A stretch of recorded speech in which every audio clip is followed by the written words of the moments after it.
I don't know how dark the night was. Maybe the moon was full, lighting his steps as he made his way out of the old city gate, down the hill and into the Kidron Valley. You see, Nicodemus had a problem on his hands. There was this new teacher, and his teachings, his doctrines, weren't at all matching up with what Nicodemus was teaching or what he'd been taught. Nicodemus was not the only person aware of this teacher from Nazareth. The whole Sanhedrin was troubled by this new rabbi.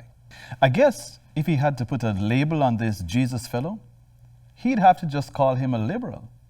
Jesus was certainly disturbing the status quo. He was the type who would forgive a prostitute. Jesus was known to sit down and eat with sinners. This Jesus even embraced publicans, tax collectors, making them his disciples. No, the Sanhedrin didn't like it, and Nicodemus might have just written Jesus off as another radical troublemaker, except for one thing, or make that two. First off, Daniel's time prophecy was absolutely clear.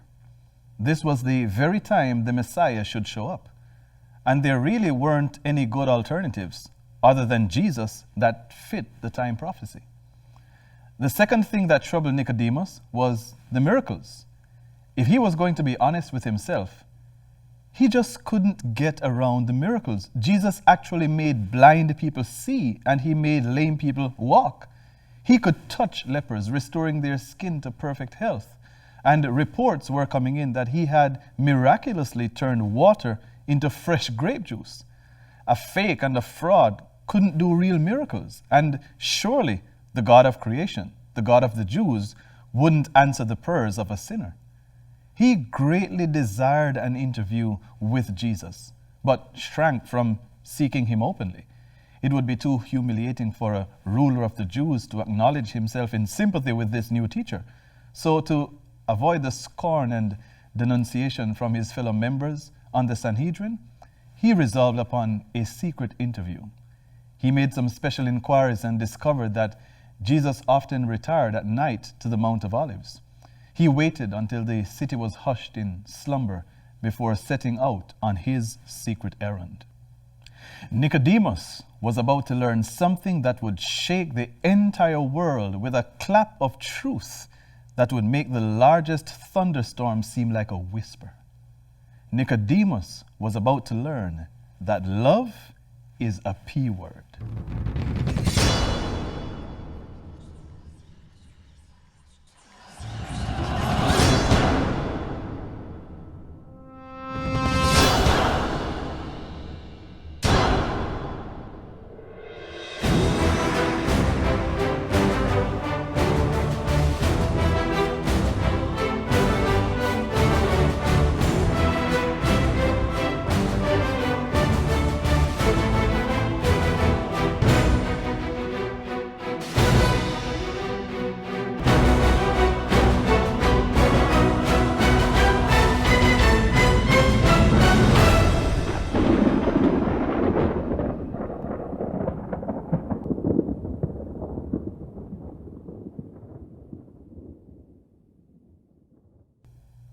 Love is a P word.